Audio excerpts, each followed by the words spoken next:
Welcome to Romance Studies 202, Literature and Culture from Modernism to the Present. And it is my great pleasure and our privilege to have with me here Mark Polizzotti to discuss André Breton's Nadja.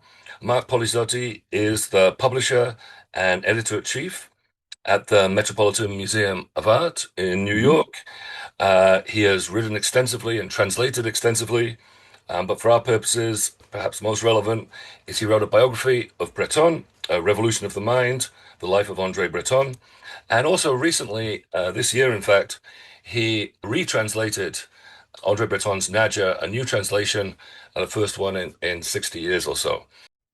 Mark, thank you so much for being part of this, for being prepared to have this conversation. And I want to start by asking, how would you suggest approaching this text? Yes. Well, first of all, thank you very much for the invitation. I'm delighted to be here. I think that there are a number of levels on which Nadja can be approached, which is probably why we're still reading it today, almost 100 years after it was first published. On the one hand, it's the story of an incredible encounter, a kind of a love story, although I have my reservations about that term for this. Um, but it's the story of Breton, the author's meeting with this young woman who he is fascinated by, I think infatuated with at a certain point, very troubled by, but who also amazes him because she seems to be to him, and he says so at one point, the embodiment of the surrealist mindset, the surrealist ethos, everything that they have been talking about in terms of how to live surrealist, she seems to just naturally embody.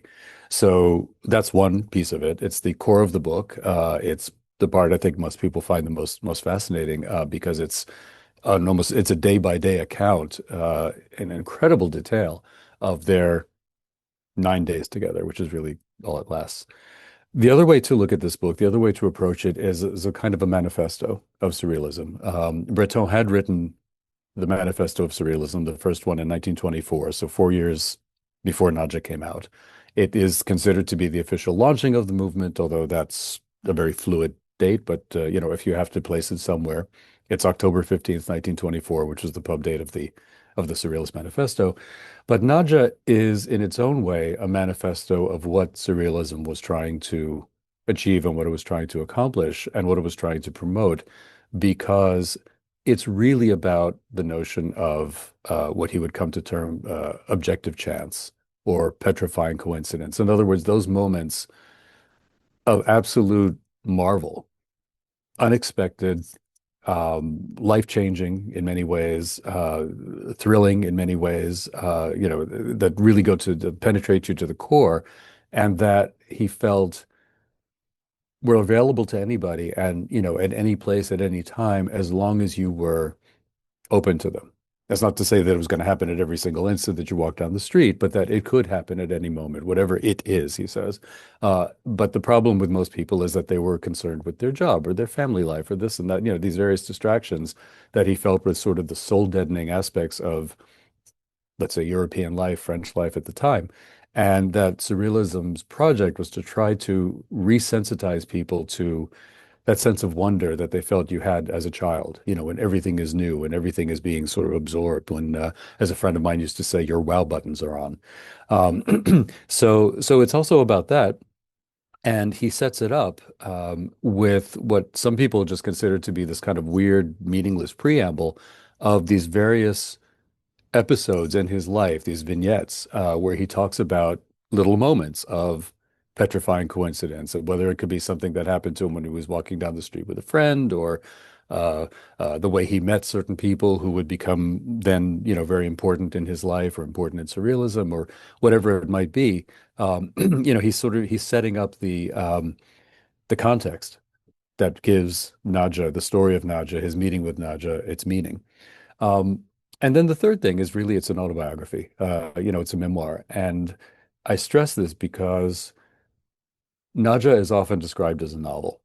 And it's ironic because Breton himself hated fiction, really had very little use for it. He even goes on a kind of a little mini diatribe in one of the introductory um, sections about psychological literature and all that old-fashioned stuff and how basically that's all dead and outmoded. And he says, I insist on naming the names. I want people to see things as they really happen. And to partly to try to promote that, to buttress it, he included a number of photographs in the book that he had commissioned in most cases of either, people or places or things that were important scattered throughout so that you actually see the illustration of these things that he's talking about. And so, the idea was really, it was almost a kind of a case study or, a reportage, much more than, certainly than anything fictional. And the fact is, we do now know, as people did not at the time, that that Nadja was real, who she was, a fair amount of her life story, and that basically the encounter that he described happened pretty much in that way. Now, I'll say that with one small caveat, which is there are little liberties that he takes, and interestingly, the one person who is not depicted in the book is Nadja herself. So even though she's the central character here, and even though he'll have a picture of Paul Eluard, a picture of Robert Desnos, and a picture of these other people who he'll mention, the one person who's not actually shown is Nadja, partly to protect her privacy, but I think also partly to keep it a little bit gauzy in that regard, to sort of, I don't want to say obfuscate, but to keep a little bit of a veil of mystery over that central part of the story. You've raised so many things. This is really great. I want to pick up on a few of them now. So one is the notion that this is a book that does many different things. It's sort of a hybrid book. You said it's both a sort of love story or a story of an infatuation. It's a manifesto. It's a sort of Mhm. artistic, aesthetic, political, perhaps, manifesto of surrealism, and it's an autobiography, and also this hybrid in the level of genre, mixing visual art, photography, but Mhm. also drawings and text. And I'd add, and I wonder if you could say a little bit about this, perhaps. I'd say it also is very self-aware, perhaps Mm. because of that. Nadja, as you say, Nadja doesn't get introduced until quite a way through, but we're being prepared for it. We're being told Nadja's coming, Mhm. and there's this sense of yeah, awareness about what he's doing in the book. I wonder if you could say a little bit more about that.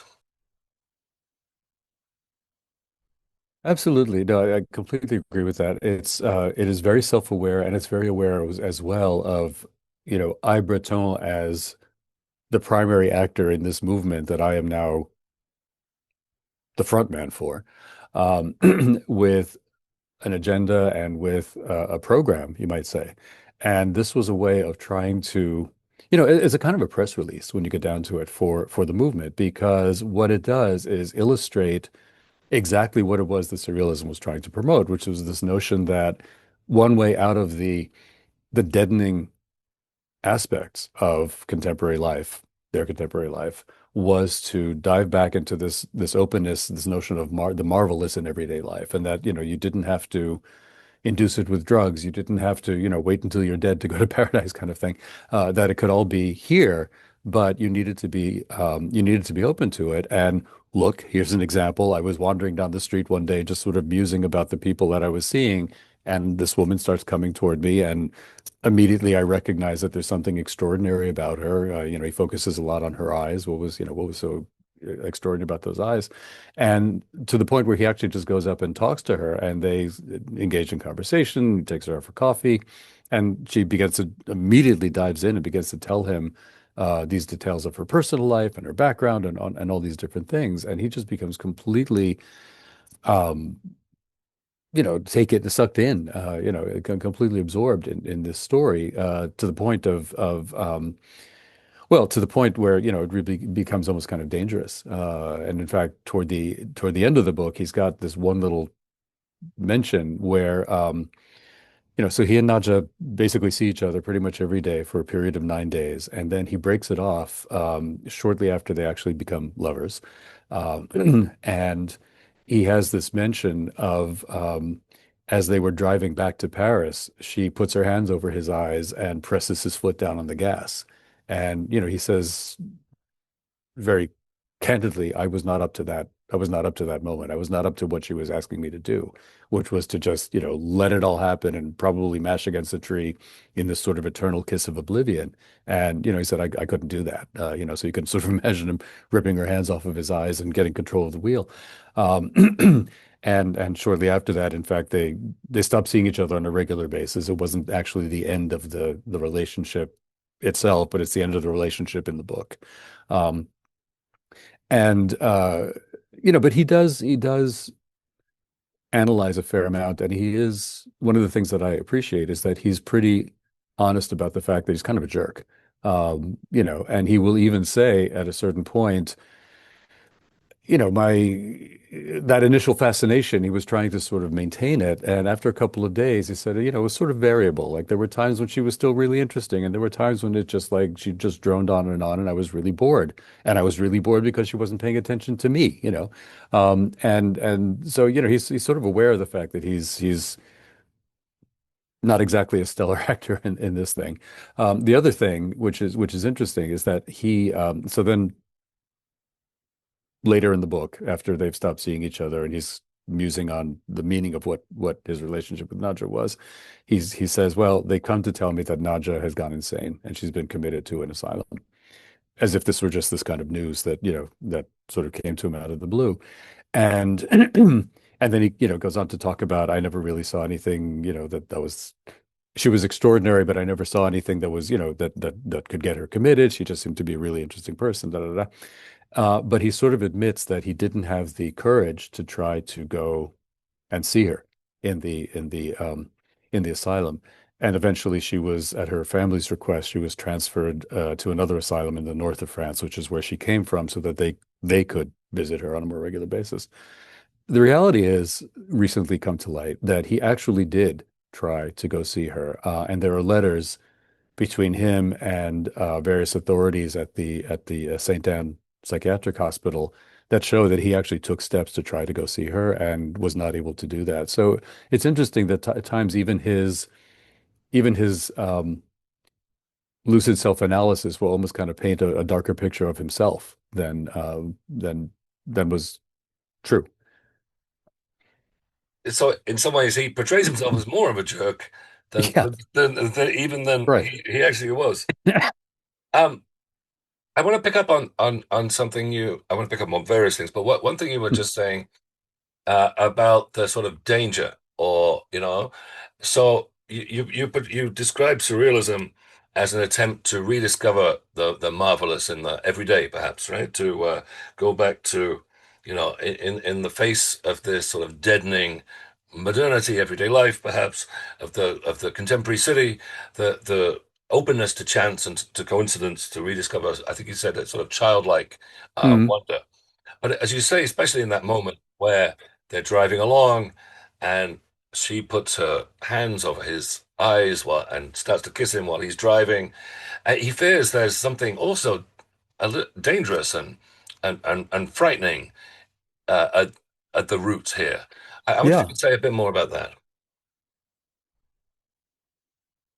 absolutely. I mean, and that really was part and parcel of, that's the flip side of the surrealist enterprise from the start. Uh, in the 1924 manifesto, Breton says that surrealism acts on the mind very much as drugs do. It creates frightful needs. So he was aware of the fact that there was this kind of addictive quality to, the farther you push it, the more out of control you get. And there was a kind of an addictive quality to this and a dangerous quality. And one good example of that is in 1922, even before the launching of the Surrealist movement itself, but as it was beginning to sort of coalesce among the people who would eventually become the Surrealists, they initiated what were called these seances or the sleeping fits, they called them. And what these were essentially hypnotic sessions, a little bit like seances that were happening among spiritualists at the time. This was very much in vogue in France, but they weren't trying to contact the dead.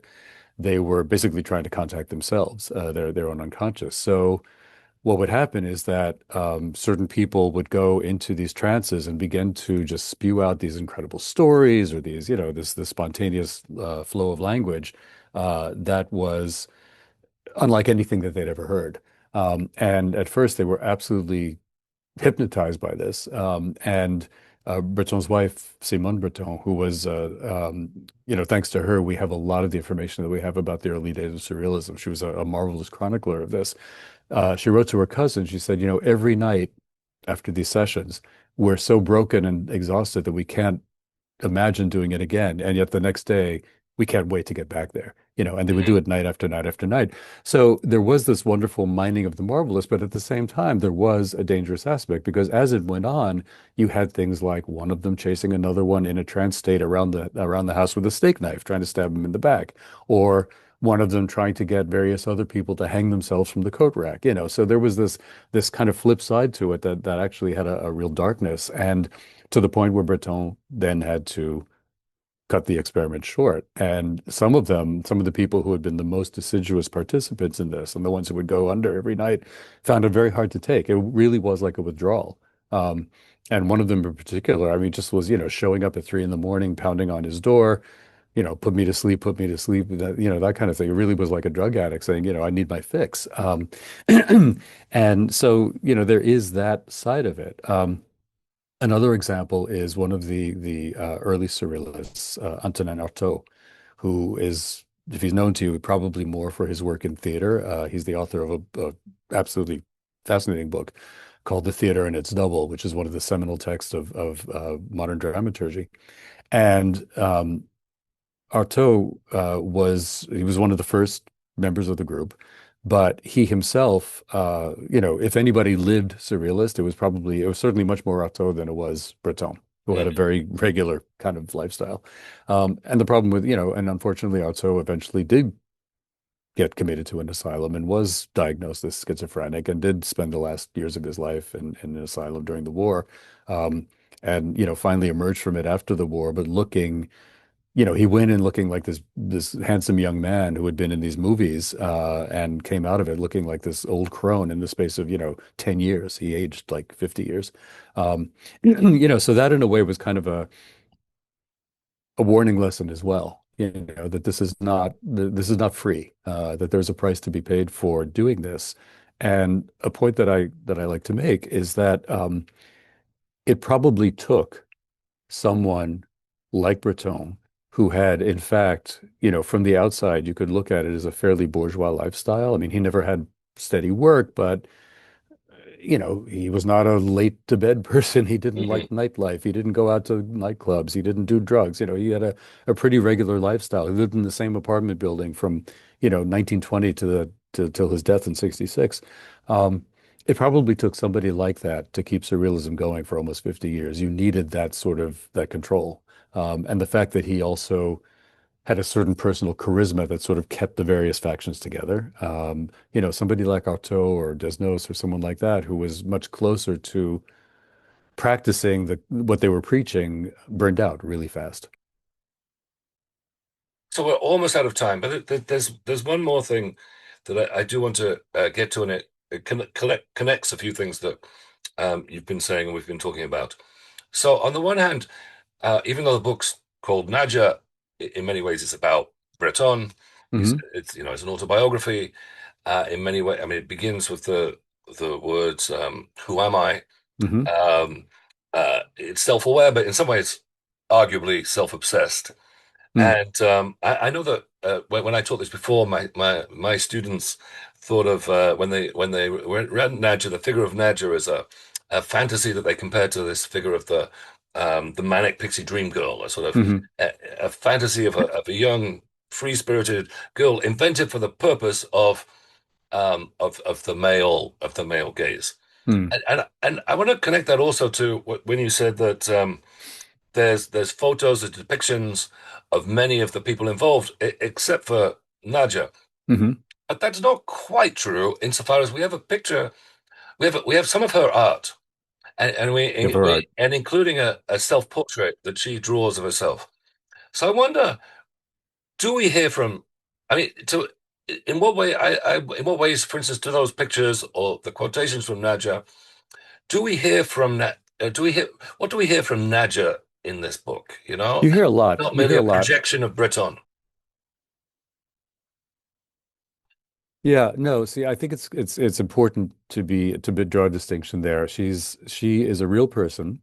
She's not a projection of him. She's not a projection of the male gaze. She really did exist. Her name was Leona Camille Ghislaine Delcourt. We know a lot at this point about her life. Uh, I think one of the accomplishments of the book, even though it is, of course, about him, and even though it is self-obsessed to a certain extent, and also about Paris, it's very much a book about Paris as well, which we shouldn't forget. But Nadja herself comes through as this really engaging, fully fleshed character. I mean, I think that that is one of his accomplishments as a writer, Breton's, is that she's not a cardboard character. She's not sort of a two-dimensional person. As I was translating this book, I could hear her talking in my head. She really comes through the page, and their conversations really come through the page. But especially, she would often they were not so much conversations as monologues, but he renders them so well, and I think convincingly. I can't say faithfully, I wasn't there, but I think convincingly.